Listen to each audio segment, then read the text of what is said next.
শুরু হয়ে গেছে রান্না। দেখুন রোস্ট রান্না হয়ে গেছে প্রায়। ওয়াও, দারুণ একটা ফ্লেভার আসতেছে। মনে হচ্ছে মনটা ভরে যাচ্ছে। পেঁয়াজ কাটা থেকে শুরু করে সবগুলো রান্না বাড়াই চলতেছে এখন। রান্নার শেষ নাই। শুক্রবার আসলেই অতিথি মেহমান অনেক কিছু থাকে, তাই রান্না বাড়া সুন্দর করতে হয়।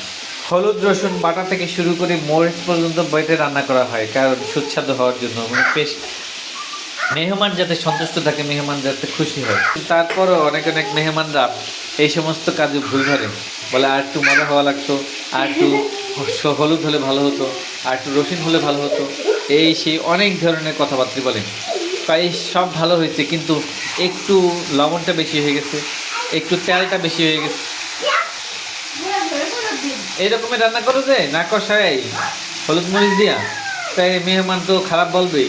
এই জন্য তো মেহমান বলে রান্না করা ভালো হয় না, প্রথম বছর রান্না করে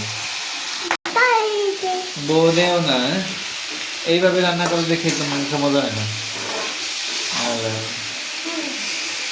রান্ধবে রান্ধবে বহু রান্ধবে, শর্টকাটে সমুদ্র করতে রান্ধবে।